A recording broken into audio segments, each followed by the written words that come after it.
У ім'я Отця і Сина і Духа Святого.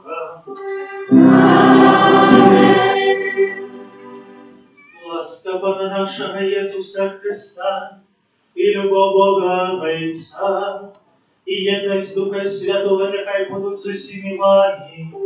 И с Духом Твоим.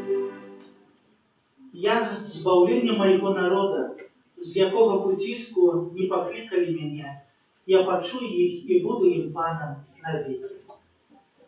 Вітаю сьогодні всіх на святой душі. Приходим до Иисуса и будем молиться, дяковать Пану Богу за то, что мы живем, за то, что десятки отримовуем, за то, что мы маем вокруг нас таких любящих нас людей. И за что Богу, доброму Богу дяковать. А как вот нам скласти эту наисвятейшую ахвяру, я просим Бога за все наши грехи. Споведаюся Богу Всемогутному, и вам, братья и сестры, что сгрешил я вельми, думкою, словом, ушинком и заниманием. Моя вина, моя вельми великая вина. Тому прошу наисвятейшую, за всю Панну Марию, всех анgelов и святых, и вас, братья и сестры, помолиться за меня, до Пана Бога нашего. Нехай смилуется над нами Бог Всемогутний и, отпустивши нам грехи, доведе нас до життя вічного.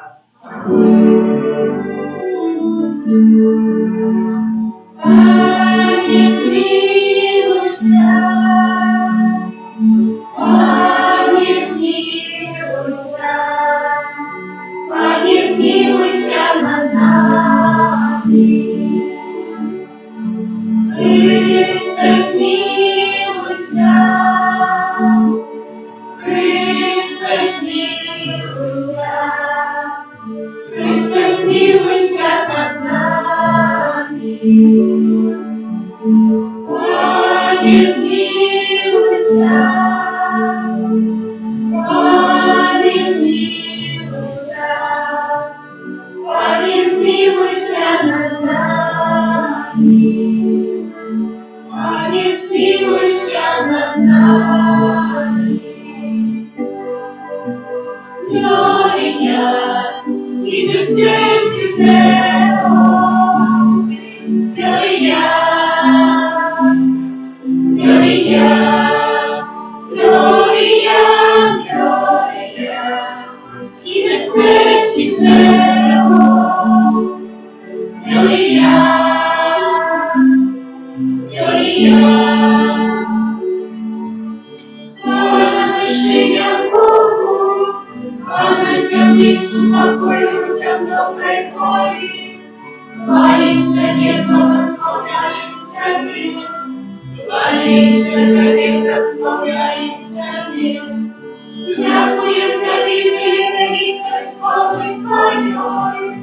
Пане Боже, благодатный небесный, Боже, Боже, всемогутный, Пане, Сыне единородный, Иисус Христе, Иисус Христе, Иисус Христе. Глория, и не в сердце зело, Глория, Глория, Глория, Глория, и на сердце зело, Глория, Глория.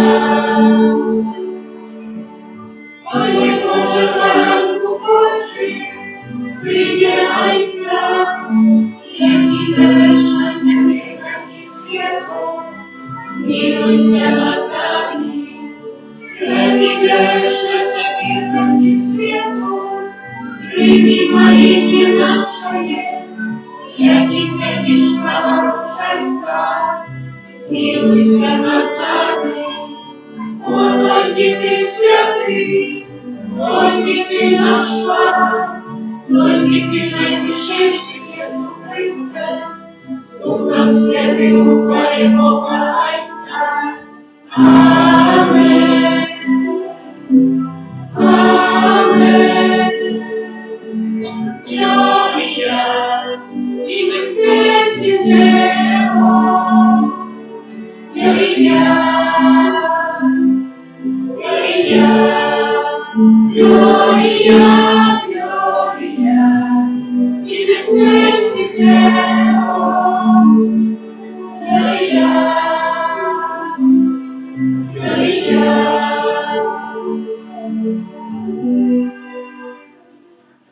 Молимся.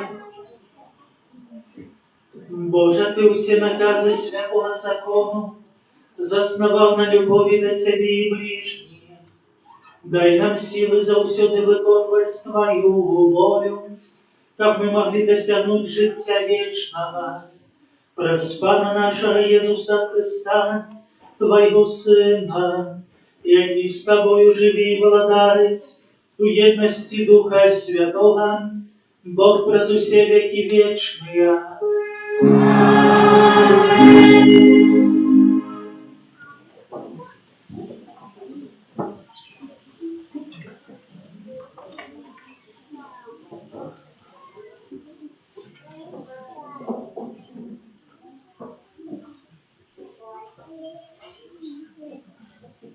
Что-нибудь книги мудрости, дозволим приказали сами себе. Вроде пасху на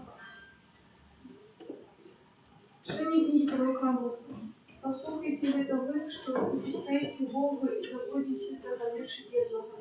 Вы, якие кажете, коли же мне несчастного века, как мы могли продавать хлеб и шанс, как могли отшинить засеки, поменьшить меру, довешать самую силу и ошибать неправильными важными, как куплять бедную за сребро и невольную за камни обувку и продавать еще пусть больше. Пан поклялся гонором Якубом, что никогда не забуду ни одного их ушинков. Это слово Божие.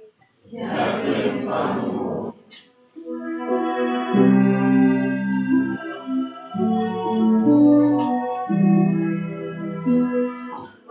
Хвалите Пана, який узносить у Бога. Хвалите Пана, який узносить у Бога. Хвалите слуги Пана, хвалите имя Пана. Нехай буде ім'я Пана благословлено, теперь и навеки.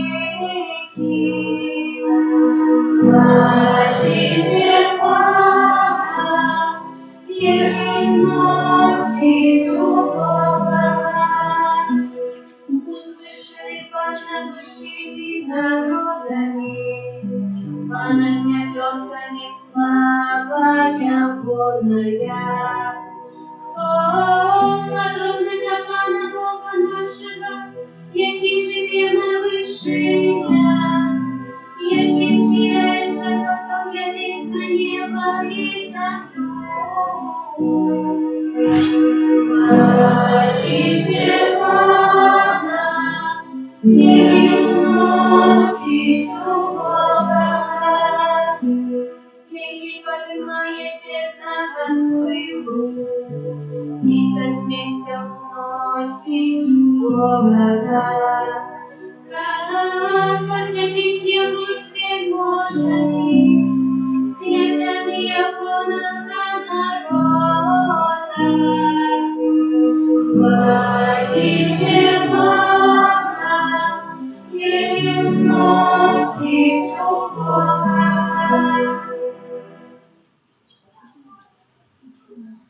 Чтение первого послания святого апостола Павла до Тимофея. Умилование. Перш за все я закликаю, как прошение, молитвы, просьба о доступности и ходатайство возносились во всех людей, за королев и за усих, кто мою владу, как мы могли вести спокойное и тихое житье во всей побожности и годности. Это добре и приємно уважав звался нашего Бога, який хоче, щоб усі люди були звалены и дошли до познания правды. Бо один Бог и один посредник между Богом и людьми, человек Иисус Христос, який отдал себе самого за усіх, як свідчення оддушения от победного правды, и для чего я призначена проповедником и апостолом, скажу правду и не слушаю, наставником для язычников и веры и правды. Это слово Божие. Дякую Пану.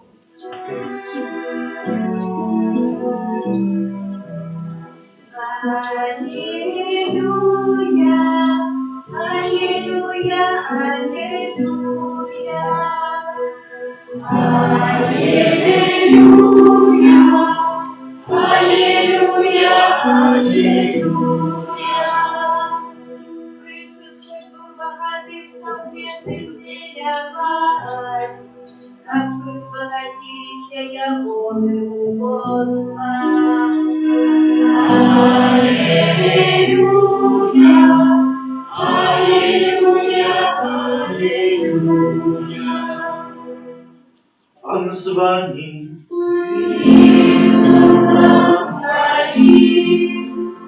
читание Святого Евангелия по Луки.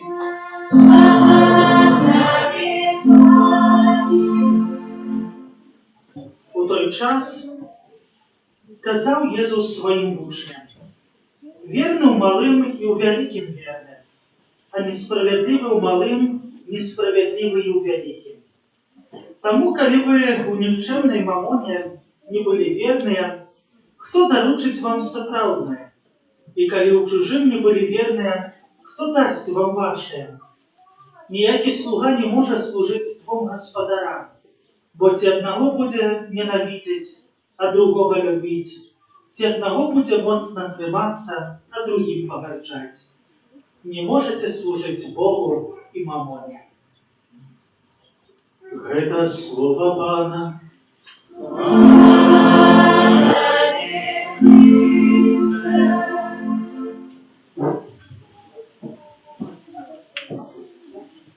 Першае пытанне на засыпку, адразу з места. Что такое мамона? Что это за слово такое? Щиро кажучи, я сам не знаю, что это за слово, але такое выдумали, у Біблії написано, якое означає, наприклад, багаття, уладу, того попросту, чому може так само чоловік кланяться, апрача Пана Бога. І ведаеце, сьогодні так подумав адносно гэтай мамони, адносно гэтых грошаў, багаття, думаю, что буду говорить, як і так їх немає, як ми і так всі бідні. Ну, каб былі, то, може би, і костёл стоял, а так, ну, ёсць як ёсць. Але, ведаеце, ёсць іншая вельмі важная справа. Трэба быць у нашым жыцці багатым Панам Богом. Бог дае нам вельмі шмат ласкаў, дае нам сваё благаслаўленне, і на гэтым мы павінны канцэнтраваць наше жыццё. Быць багатым Богом. Бо сёння напісана так, ёсць малыя справы, у якіх мы павінны быць верныя.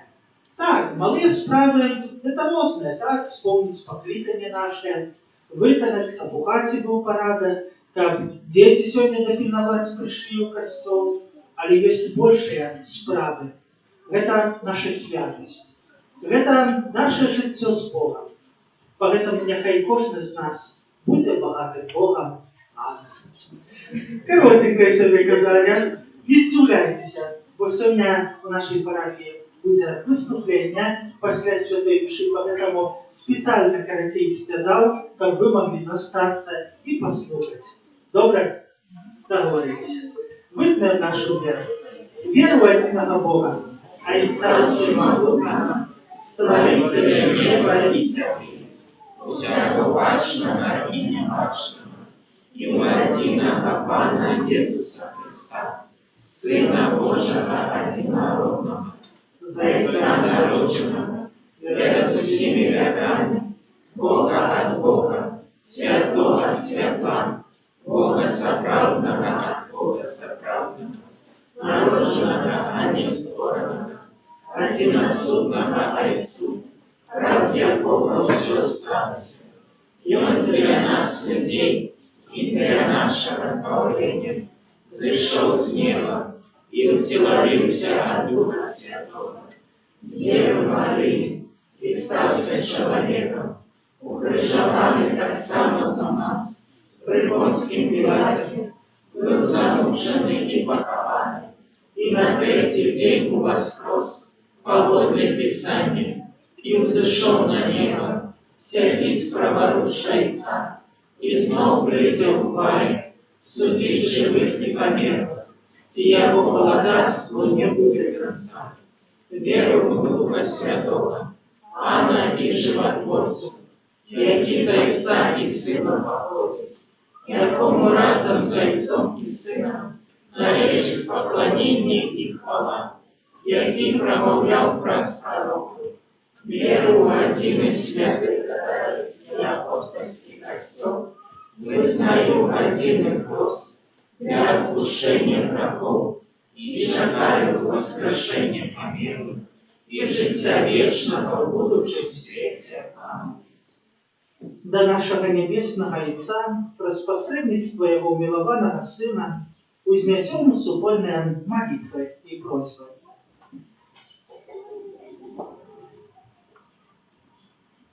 Молюся за святого Отца, как его авторитет был моцно затронут людей, які шукають правду, тебе просим. Молимся за керівників нашої країни, як вони керувалися принципами справедливості і добра, тебе просим. Молимося за людей, які шукають правди, щоб вони знайшли її у Єсусі Христі. Тебе просимо. Вислухай нас. Молимося за християнські сім'ї, яким погрожає зло, щоб вони знайшли допомогу у Христі, який благословив їх сужество. Тебе просимо. Вислухай нас, Пане. Молимся за войсковцев, чтобы, выполнивши свою обязанность перед вершиной, и они не забывались про свои религийные обязанности. Тебе просим. Вислухай нас, Пане. Молимся за нас, собранных у имя Пана, чтоб наша вера еще больше умацовывалась и приносила провалы и прохожих дел. Тебе просим. Вислухай нас, Пане. Почуй, Пане, наши молитвы и допоможи нам виконувати Твою волю у щоденному житті через Христа Пана нашого. Амінь. Номер 224.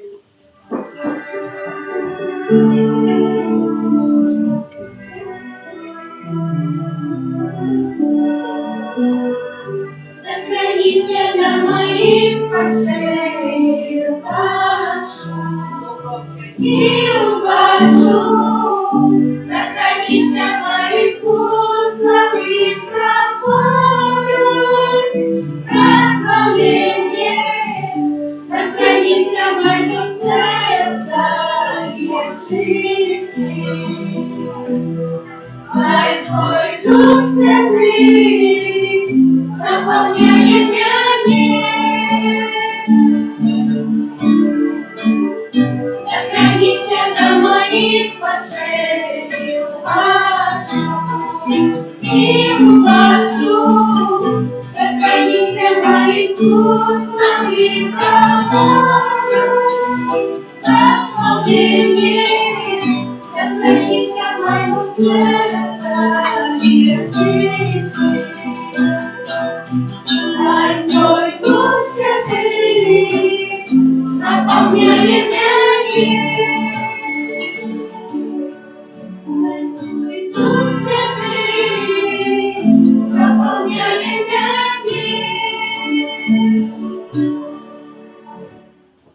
Молитесь, брати і сестри, щоб мою і вашу віру прийняв Бога і Отець усього. Нехай вам Бог прийме на клятву Твоих, на прославление и хвалу имя Своего, а так само на користь нам и всему Костелу Святому. Милосердна Божа ласкава прийми дари свого люду, і ученикам у Найсвятейшем сакраменте ми отримали ласки, яких синовнім довіром прагне, праз Христа Пана нашого. Пан з вами, И с Духом Твоим у серце. узносит микрофона. Подякуємо Пану Богу нашому. Бог нам это и справедливо. Справедливо это и справедливо, слушна и споговедна. Так ми завсюди і всюди Тобі складали подяку. Пані святий Ойче, усемогутний вічний Боже, праз Христа Пана нашего, боем злитости до грешного человечества, народился с Панны Марии, про свою муку на крыже вызволил нас от вечной смерти, а про свое с мертвых повстание дал нам вечное житье. Тому за анёлами и архангелами и за всеми святыми мы обещаем Твою хвалу, разом зими ускликаючи. Святый, святый, святый,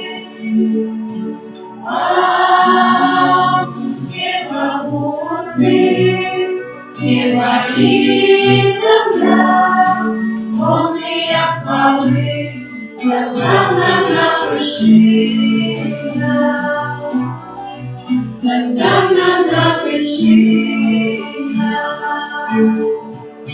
благословенный Твой, кто приходит в имя Пана.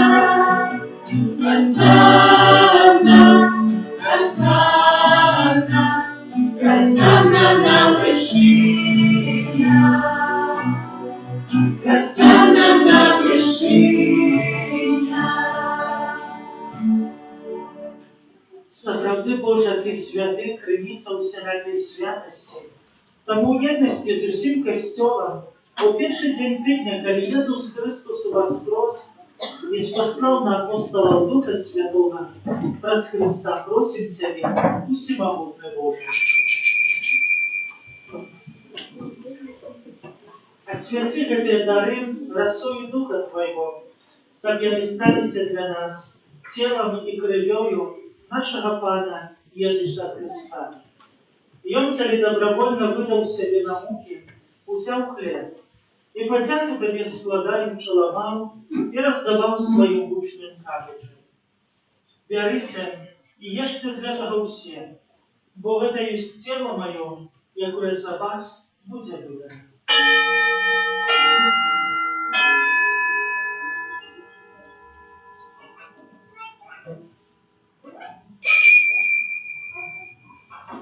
Подобним чином по вечері узяв келих, знов Тебе подяку складаючи, подав своим учням, кажучи: «Берите и пейте з его все, бо это есть келих крови моей, нового и вечного заповеду, якая за вас и за многих будет пролита для отпущения грехов. Это чините на мою память».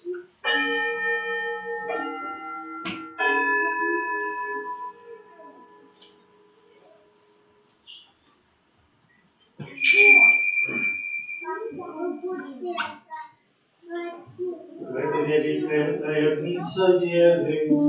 Обещаем смерть Твою, Пане Иисус, вызнаем Твое воскресенье и шагаем Твоего Христа Твое. Вспоминаючи смерть из мертвых повстания Твоего Сына, отвернем дарование хлеб життя и келих избавления, дякуючи, что учинил нас годными стоять перед Тобою и служить Тебе. Покорно молим Тебе, как усіх нас, приймаючи тело и кровь Христа, Дух Святый собрал в одно. Памятай, Пане, про костел Твой рассеянный по всем свете. Удосконаля его любовь разом с Папом нашим Франтишком, Біскупом нашим Юзапом и всіх духовенства. Памятай так само про братов и сестер наших, які опоснули надійного воскрешення, і про всіх, хто у Твоїй ласці дійшов з этого світу, і дозволим убачить світло обличчя Твоего. Просим Тебе, змилуйся над усіми нами, как мы заслужили удел у житті вічно. У єдності з найсвятейшей Богородицей Панной Марией, со святым Юзапом и Обранником, со святыми апостолами, со святым Архангелом Михайлом, со святым Станиславом Костко и всеми святыми, які з протвеку подобалися Тебе, как всеми мы хвалили и прославляли Тебе, про Сына Твоего, Иисуса Христа. Праз Христа, с Христом и у кресте, Тебе, Боже Ойче всемогутный, у єдності Духа Святого, уся пошана и хвала, през усе веки вечные.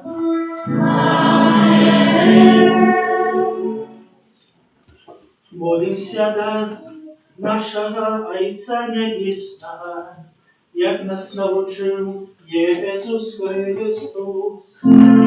Отче наш, который есть в небе, святися имя Твое, приди благоденство Твое, пусть воля Твоя, як у небе, так и на земле. Твои. Небо нашего студенного, дай нам сегодня, и отпусти нам провины наши, як и мы отпускаем виноватым нашим, и не вводь нас в спокойствие, а избавь нас от злого. Просим Тебе, Пане, избав нас от всего злого. Дай ласкаво супокою думи наши, да поможи нам у милосердности Твоей, да мы были заусюды вольны от греху и захованы от усялякого неспокою, чекали исполнения счастливой надеи и приистя Спасца нашего Иисуса Христа. Твое благодатство и мост и хвала на ней.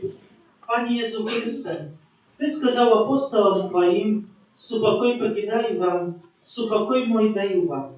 Просим, не зважай на грехи наши, але на веру Костела Твоего, и быть ласкавы згодно с Твоей волей, а дарить его супокоем и едностью, яки живешь и володариш на веки вечные. Супокой Пана, яка завсюди буде з вами. И с Духом Твоим. Передайте ближнему знак супокою.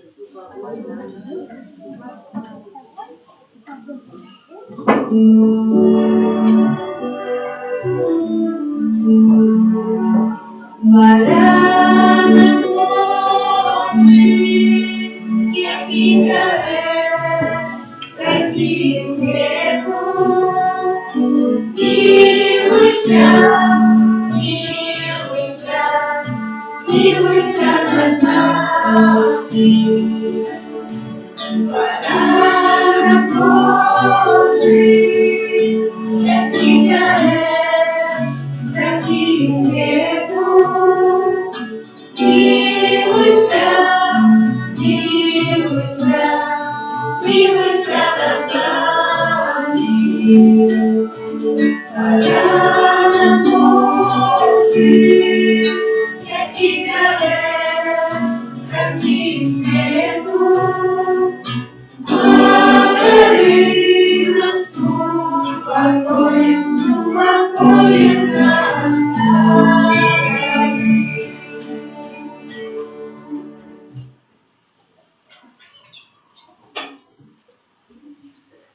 Вось баранок Божий, вось той, хто бере на себе грехи світу, благословленное, покликанное на вечеру Яковле.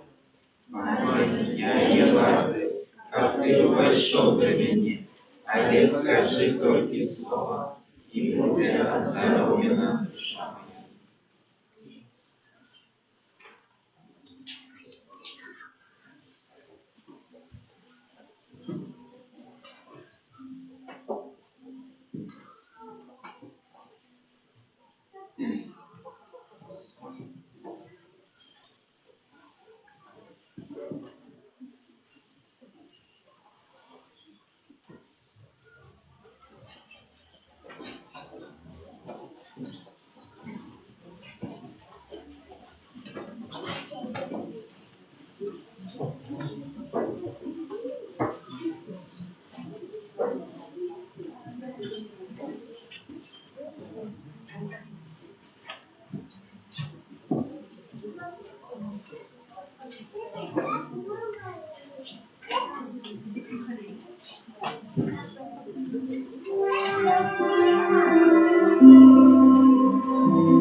И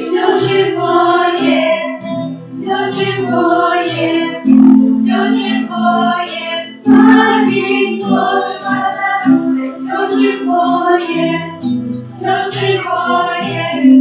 все живое, славит Господа. все живое, все живое, славит Господа, славьте Его, все живое, славит Господа, славьте травку, прежде славит, славьте вода, которая славите в счастье, у неба славим, славим твой сердце Божий час. Яви памяти спасать любовь твоей мост, яснейшую, то навеки прославили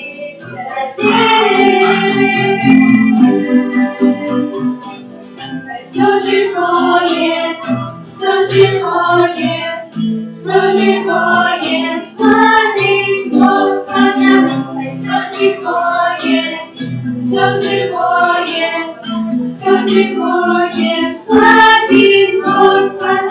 все живое, славит Господа, все живое,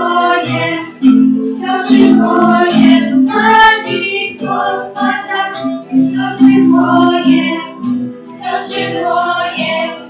все живое, славит Господа, небо и ангелы, разом ты славят, правду ты куплено прославлять. И земля так сама, кажется творением, хочет твою славу обвящать. Яви могли спасать любовь твоей мост, яснейшую, то навеки прославили за день. Все живое,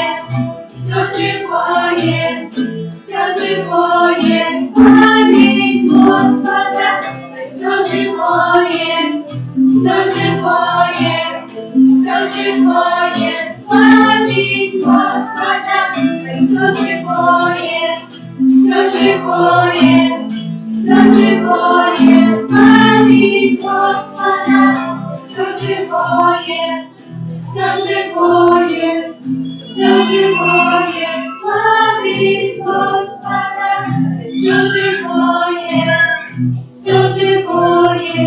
все живое, славит Господа, все живое, славит Господа, все живое,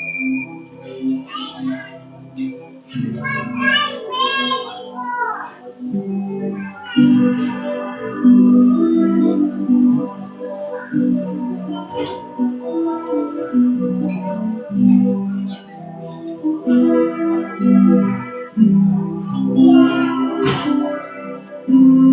Сердце мое готово, Боже, петь и славить готово, Боже. Воспрянь слова мои. Сердце мое готово, Боже, петь и славить готово, Боже. Воспрянь слова мои. Ибо на небес велика милость Твоя, и на облаков истина Твоя. Ибо на небес велика милость Твоя, и на облаков истина Твоя. Ибо до небес велика милость Твоя,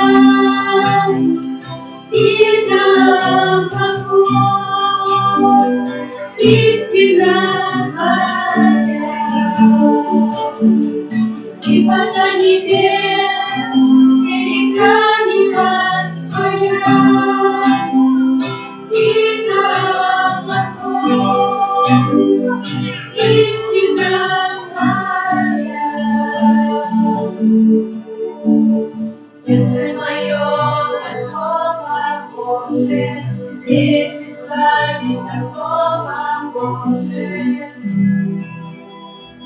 Свят слова мои. Сердце мое готово, Боже, дети славить такого Боже. Свят слова мои.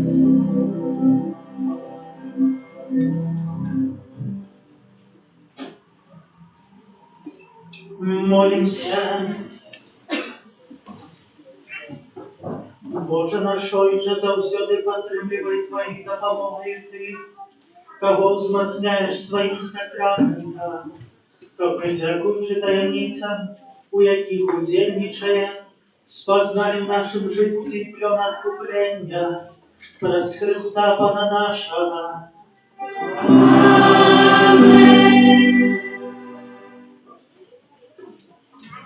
Объявы душпастерские. 20 вересня во вторник успомин святого Андрея Кимта Иона, пресвитера, Павла Чонхасана и поплечников мучеников. 21 вересня в середу свято святого Матвея, апостола и евангелиста. 23 вересня в пятницу успомин святого Айцапио, пресвитера. Великая радость, в парафии уже активно распочалась катехеза. Припоминаю, что она распочалась. Кто еще не записался, то, коли ласка, прошу записаться на катехезу. Сестра Анна. Все мы знаем, кто такая, так что дай звертаться. Никто, но у нас глаза добрые, так никто не трогает. У меня аж 4 года, так что все обходили на катехезу. Сегодня в нашей парафии, так, 20 вересня во вторник розпочинається набір до святого Архангела Михайла, головного опікуна Мінсько-Могилівської архідіоцезії і конгрегації святого Архангела Михайла, до якої ми з пробощем приналежимо. З 23 по 25 вересня у нашій парафії відбудеться споткання представників руху «Маті в молитві» з усього Мінська. Запрошую хлопців прислужувати при алтарі. Spotkanie dla ministrantów u sobotę u 14 godzin. Tak samo звертаюся з просьбою записуватися на дежурство у суботу.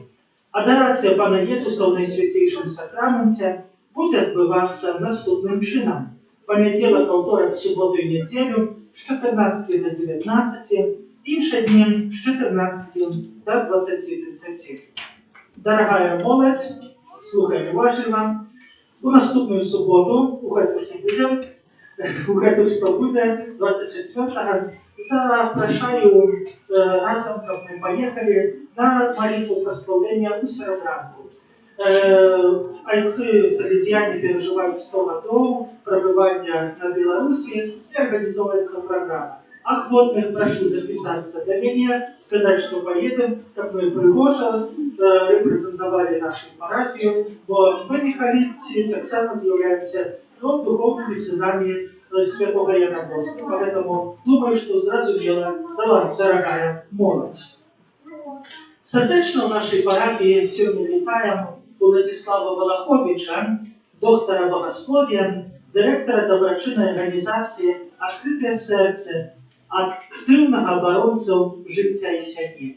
Тепер, як обіцяв, він виступить до нас з особливим таким викладом, трошки розкаже по этому свідченню, поэтому захочу послухати вельми уважливо, особливим чином молодь, як не розіходилася і не виходила з каплиці, бо це їх перед усім буде звергнута і не ховалася за банерами. Ну, слухаємо. Слава Христу! Я до вас приехал с Киева и хочу поделиться своим сведчением. Это не будет просто выпад скучный, это будет, наверное, сведчение. 15 год тому назад мы с женой трапили, можно сказать, у патолога, помню, выпадку. Трапили на конгресс в Варшаву, конгресс Риму, где мы почули, что за опошнее на тот момент, 2007 год, 40 с лишним год, у свете отбылось 2,5 трошки больше за 2 миллиарда абортов. Но мы были добрые католики, я думал, что такое невозможно. Ну как это?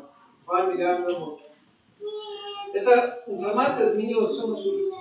Мы готовились к этого конгресса. Думаю, мы расскажем всем католикам. Поднимется вот такая великая хваля людей доброй воли, как мы закрывали это зло на нашей земле.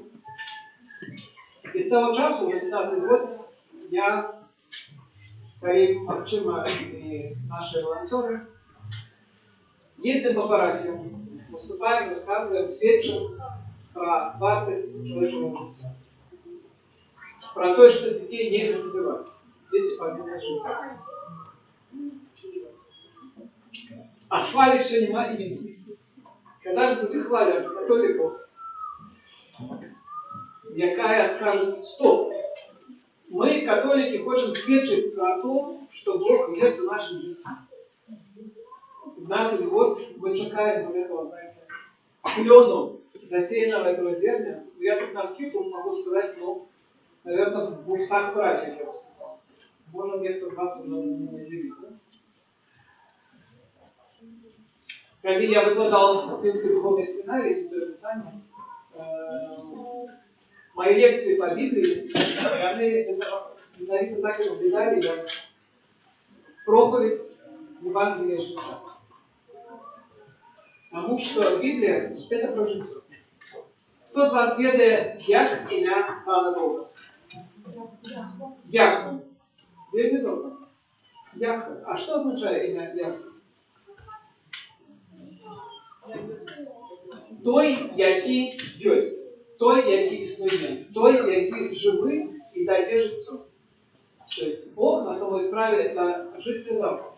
Мы с вами ведаем, что Христос сказал наступное слово: «Я путь, истина и жизнь». То есть сам Христос называет себя жизнь, життем.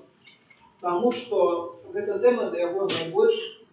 И он, Святая Троица, да, то есть Отец, Сын и Дух Святой, яны покликали наш сусвет до життя, до життя. И Бог сказал, нехай будет життя. Тому в таким стислым сенсе можно сказать, что Бог про life. Бог за жизнь. И, конечно же, вот эта справа обороны життя для Бога вельми болюча, вельми важна. Неколи Ян Павел II на зустрічі з керівником найбільшої про-лайф організації на світі, Life International, сказал ему так: не переставайте робити то, что вы робите, бо вы робите самую важную справу на земле. Обороните життя. И тому я хотел сегодня с вами поделиться таким сведчением, чему это важно и чему для нас, как христиан, католиков, и которые сегодня живут тут, в городе Минску, чему для нас это повинно быть важно, чему это повинно стать справой номер 1 в нашем. Что скажет Библия? Ну, все мы с вами помним, что первое чудо Иисус сотворил во время свадьбы, да? Свадьба в Кане Галилейской. Мария зовет Иисуса, говорит, вина у них. И он творит свое первое чудо, превращает воду в вино. Но начнем еще раньше, начнем с сотворения. Что Библия говорит о семье? Что семья начинается с супружества. А в супружестве кто? 2 мальчика, 2 девочки, или все-таки мужчина и женщина? Конечно же, мужчина и женщина. Хотя сегодня, по-моему, пару месяцев назад Дональд Трамп, бывший президент США, сказал, что я добьюсь того, что в мире останется только 2 гендера, мужской и женский. Ему сказали, вот это гомофоб, вот это мерзавец. А как он вообще смеет такое говорить? Сегодня в западном обществе нельзя уже говорить, что есть только мужчины и женщины. Сегодня в западном обществе нужно говорить, что мы все diversity и всевозможные различия. Да? То есть нас там 72 гендера, и каждый год этих гендеров добавляется, добавляется и добавляется. В Германии теперь можно каждый год менять свой гендер. Один год я могу побыть мужчиной, следующий год я могу побыть женщиной, третий год я могу побыть другим, третья земля, а потом по новой. Причем я пол не должен менять при этом, я просто заявляю там в ЗАГСе, что я отныне мужчина, мне дают паспорт, я мужчина. Через год я могу менять паспорт, становиться женщиной. И если кто-нибудь назовет меня не так, как я в паспорте, это называется насилие по гендерному признаку или дискриминация по гендерному признаку. Сегодня для современного мира мужчина и женщина это уже совсем неоднозначно. Если кто-нибудь во всеуслышание пытается что-то такое сказать, его признают, что он совершает насилие по гендерному признаку. В Канаде учителей увольняют со школ, в том числе из католических школ, если они вдруг к ученикам, которые называют себя, например, мальчик называется девочка, если он обращается к нему как мальчик. Вот это называется насилие по гендерному признаку. Итак, мы видим, что мир перевернулся. Бог сотворил мужчину или женщину, а может, не мы католики, но современный мир говорит, это не все так однозначно. Бывают разные ситуации. На самом деле есть для нас этот вопрос. Следующее, что говорит Бог, когда Он сотворил мужчину и женщину.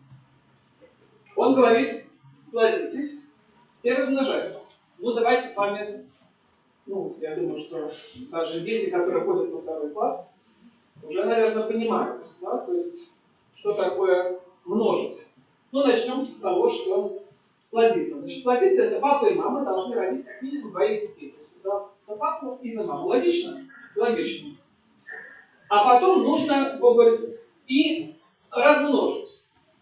Да, то есть, мы знаем, что если 2 умножить на 1, будет 2. То есть, чтобы получилось хоть что-то, нужно 2 умножить на 2. То есть, Бог нам как бы намекает, что, ребята, плодиться это, конечно, замечательно, но по нынешним временам в Беларуси у нас вообще семьи очень маленькие. Средняя белорусская семья это 1,5 ребенка. Ясно, чтобы страна не вымирала, нужно хотя бы 3.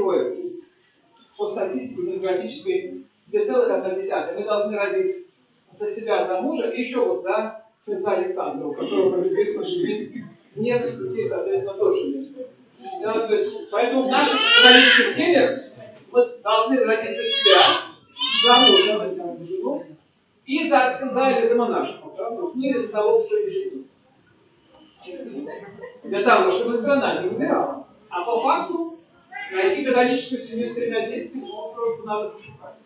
Еще ладно, в Беларуси это проходит, нас запретил, как известно, квартиру дают. Поэтому в Беларуси еще туда-сюда. Вот я когда выступаю здесь в России, у них квартиру не дают. С 3 дают. С 4 уже точно дают. Действительно, рожаешь 3-го, люди говорят, понимаем. Чего 3-го рожали, да? То есть мы рожаем не для Бога, не для князя, а для квартиры. Да? То есть люди говорят, конечно. Хотя, с другой стороны, как бы те, которые нас отвлекают, они тоже родили, да? Видишь, католиков на свете больше стало. Итак, Бог нам намекает, плодитесь и размножайтесь. То есть минимум католическая семья должна быть 4 детей. Звучит просто как астрофизика, правда? А я вам приведу пример Израиля. В Израиле есть, знаете, часть населения такая обычная. Она живет в основном там в Тель-Авиве, по побережью Хайфа. И у них там обычная семья. То есть 1 ребенок, иногда вообще без детей. Есть даже еврейская пословица «папа, мама, собачка». Это еврейская семья, она современная еврейская семья. Вот, кстати, собачек, я думаю, что в Межстальном районе, потому что проблема собачек стоит остро. Вот. И в свое время мы жили в 10-этажном доме, как многодетные нам дали в 10-м этаже квартиры. Главная проблема во дворе была пилявница собачьих, так сказать, сами понимаете, что.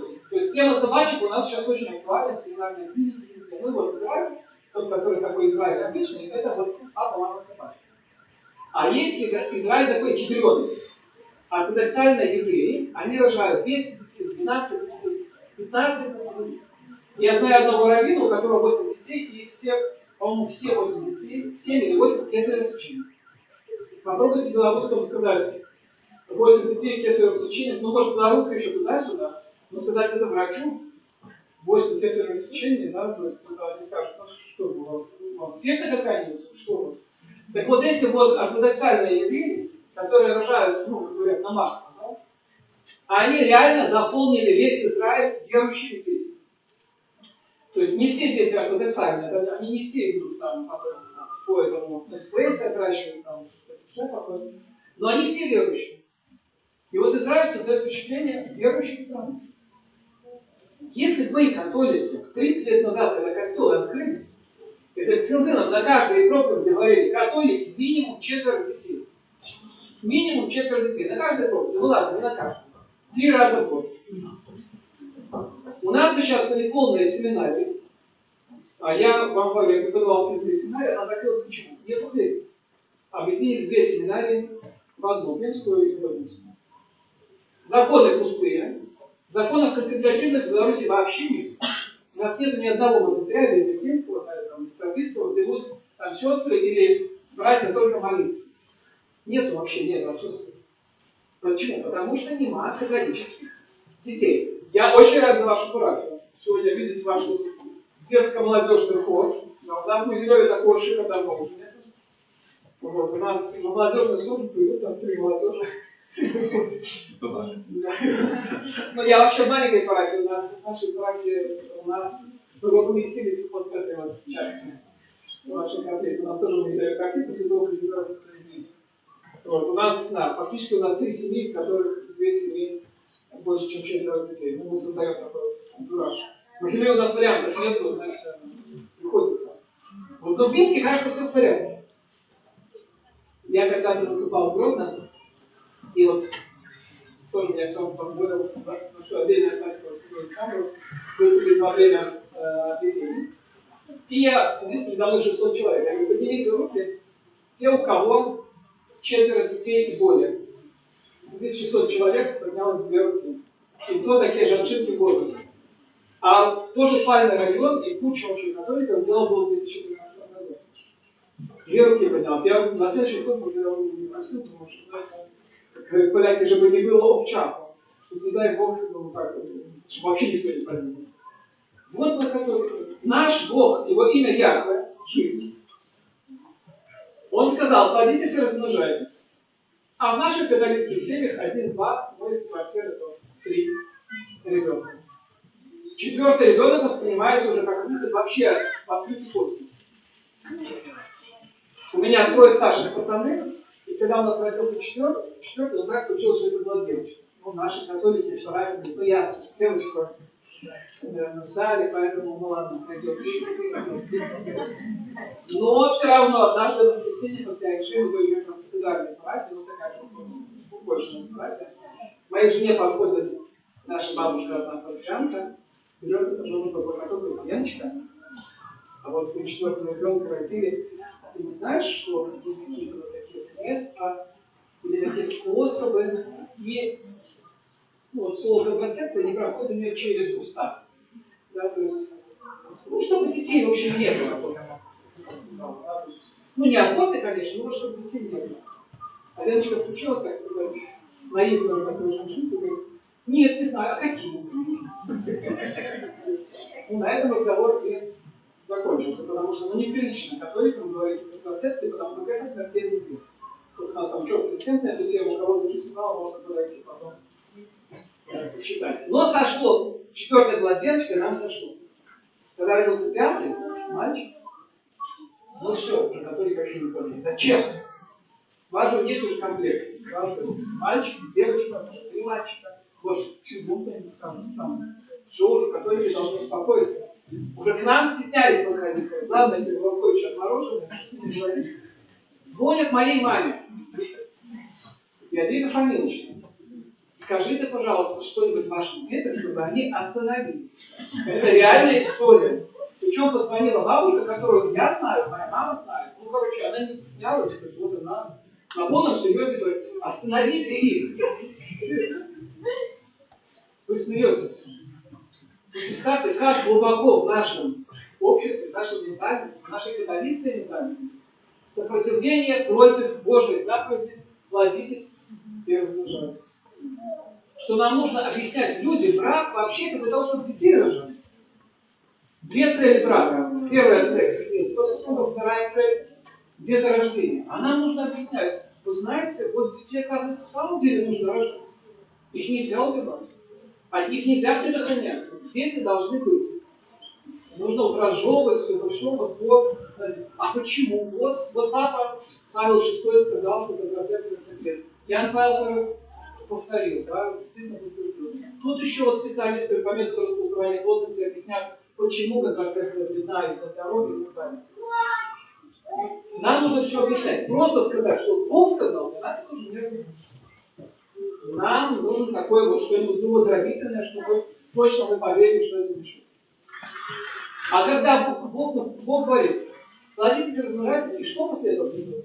Наполнение земли, и с этим придет благословение. А мы хотим, чтобы не плодиться, не размножаться, землю не наполнять, но чтобы благословение пришло. Нет, так не получается. Благословение приходит к тем, кто наполняет землю. Посмотрите сейчас, кто лучше всего живет в Европе? Те, которые исповедуют ислам, мусульмане. Они пришли в Европу, они рожают детей, получают социальное пособие и живут и радуются, да, потому что европейцы не хотят. Есть очень яркий пример, знакомый немец, у них там молодежь, по-моему, до 40 лет считается, до 45. Вот около того. Ну, короче, он состоял в садоводческом товариществе молодых семей. Ну, семьи такие, 40-45 лет. Вот из этих молодых семей, он говорит, нас, говорит, там было 40 семей, 15 семей, это были семьи с одним ребенком. Молодые семьи. А 25 семей, это семьи без детей. Вот. И это наша тенденция современная сегодня. Белые люди не хотят рожать. Почему-то хотят рожать люди, но не совсем белые. Да? То есть, если белых людей на планете было в начале 20 века 25%, то теперь белых людей 7%. Мы говорим, что-то здесь не так. Что-то здесь не так. Мы не хотим соблюдать Божью заповедь. Что еще Бог говорит? Бог, как известно, сотворил человека. И где его посадил? На мусорке, в лесу, в пустыне его кинул. Где он его посадил? А что такое рай? Сад. Это сад, это не место, это сад. Там четко говорится, Эдемский сад. То есть не Эдемская пустыня, не Эдемская мусорка, а именно сад. И даже не Эдемский микрорайон. Конкретно это был сад. И что говорит Бог Адаму? Возделывай и храни. То есть ему нужно трудиться на земле. То есть он не садит его на 10-м этаже. Да? Он не садит его там, не знаю, в каких-то люксовых апартаментах. Он его садит в саду. Кстати, кто знает из вас, в какой пора года был создан мир? Правящий который? Известно.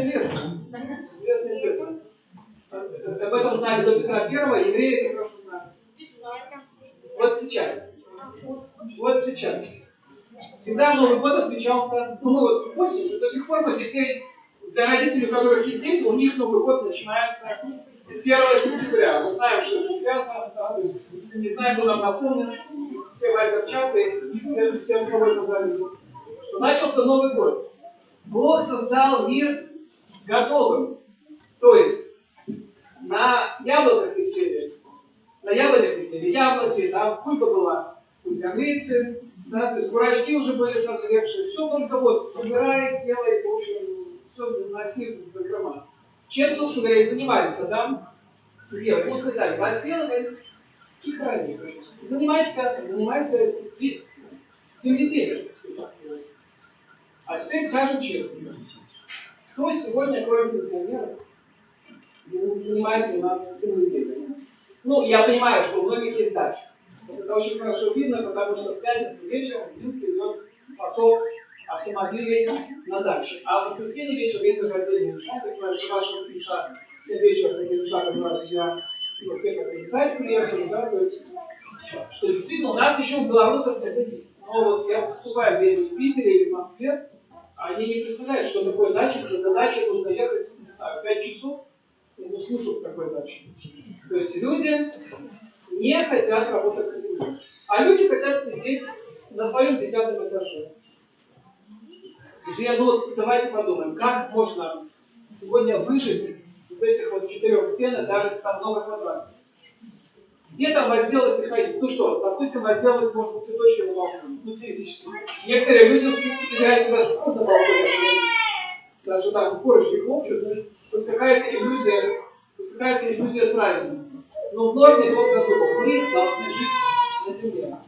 За 20 век все мы, я думаю, что абсолютное большинство из нас имеет корни в деревне. И абсолютное большинство из нас знает, что это земля. Но почему-то мы, и включая меня тоже, очень часто являемся песней асфальта. И это влияет на все наше мышление. Мы созданы как люди, живущие на земле, занимающиеся землей, собирающие урожай, сеющие и так далее. А мы живем в условиях города, в высоких домах, где зелень видим там чуть-чуть, там где-то газончик и все.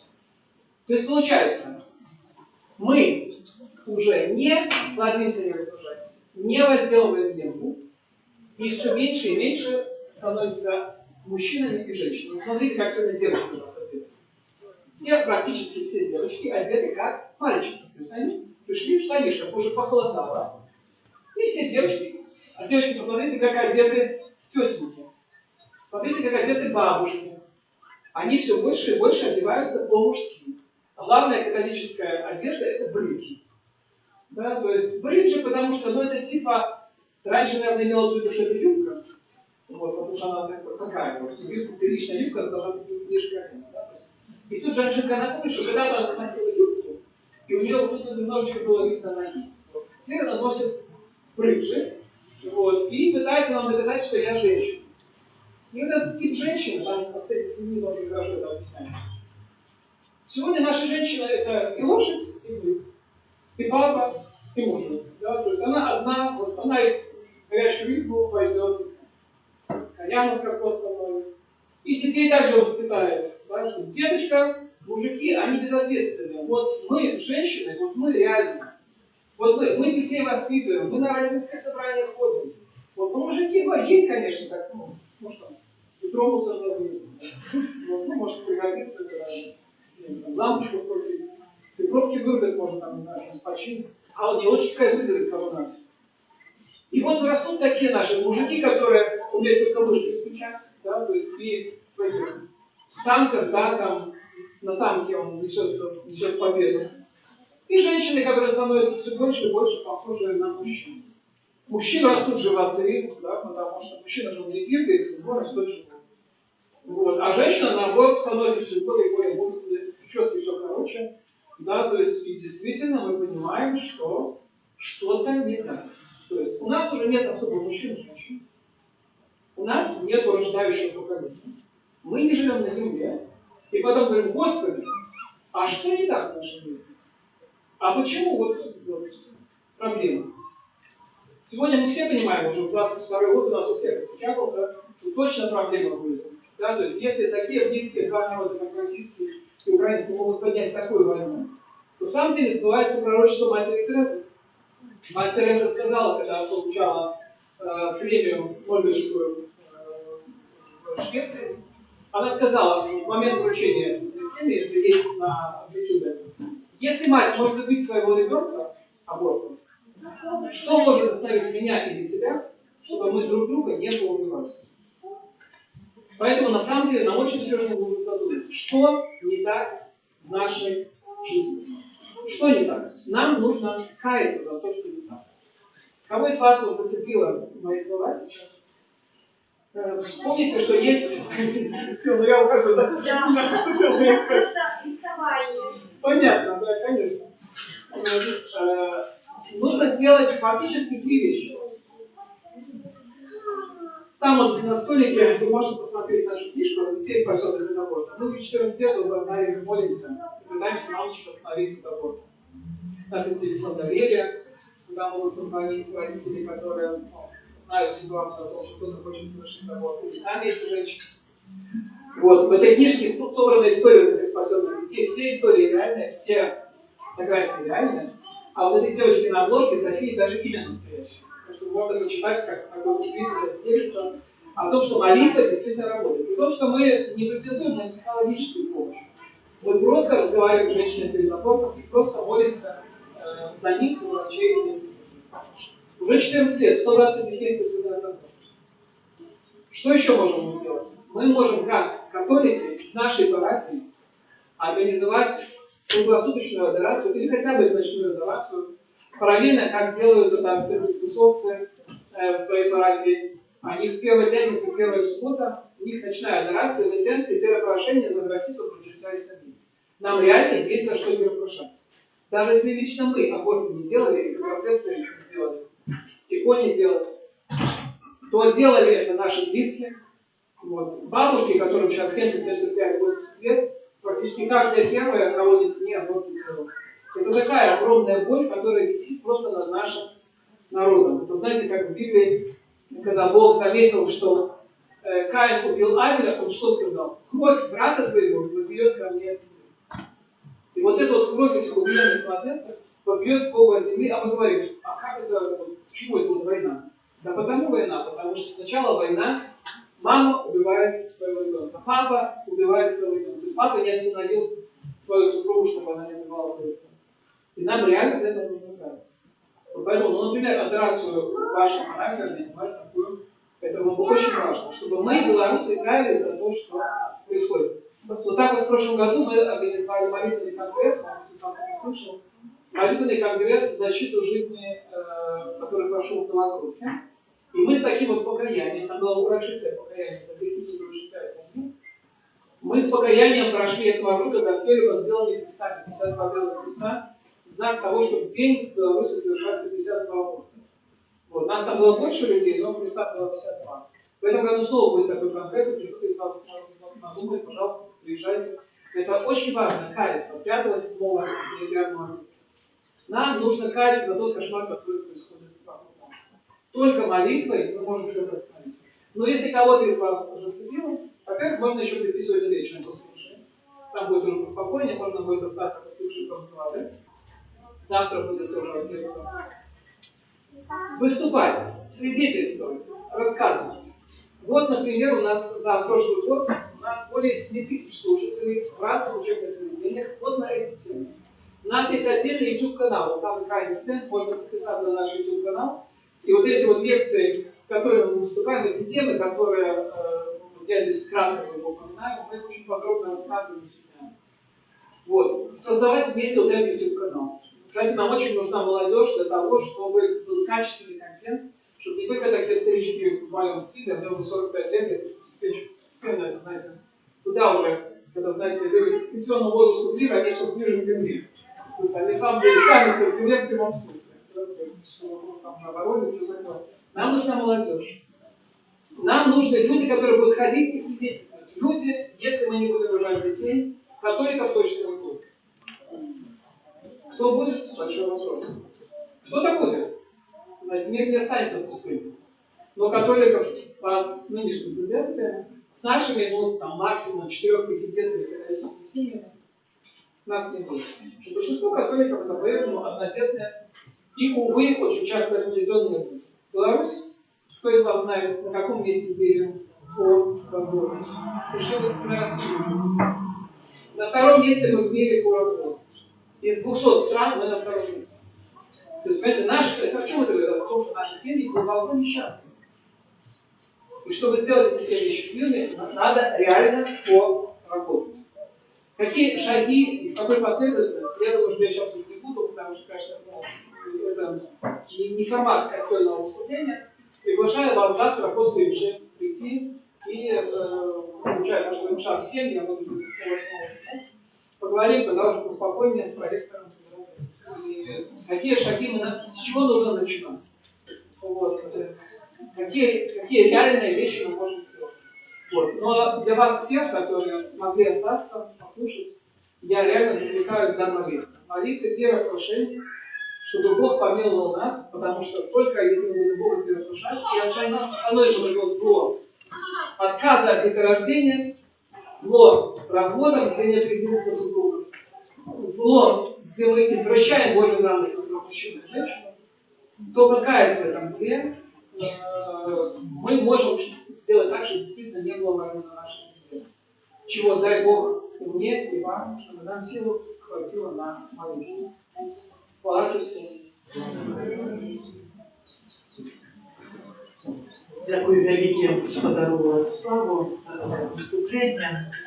Дякую нашій Сухольце, яка у нашій єсть парафії, Сухольце «Ворона життя», яка зорганізувала таке споткання, яка кожен свят молиться, так що дараться єсть, конечно, запрошається всюди на її.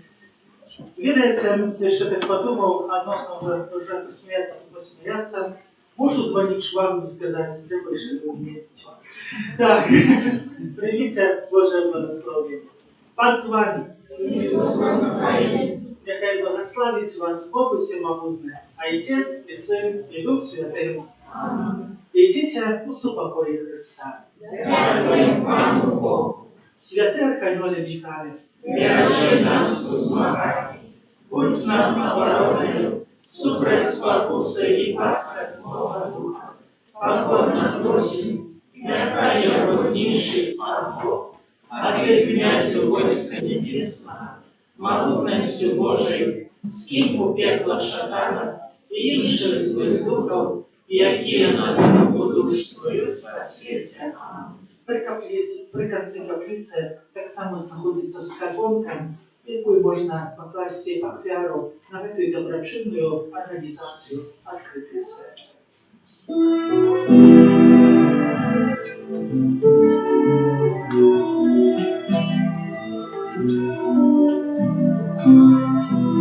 Не бойтесь,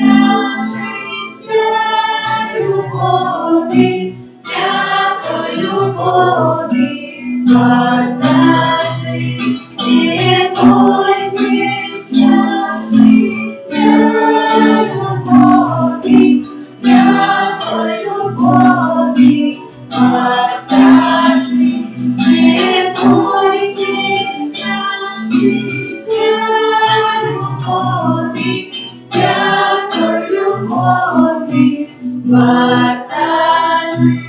Не бойтесь,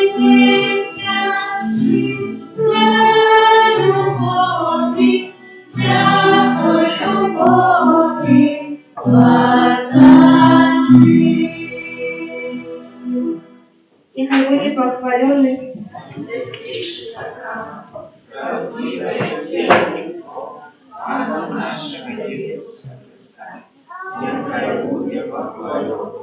Наисвятейший сакрамент, правдивое тело Пана нашего Иисуса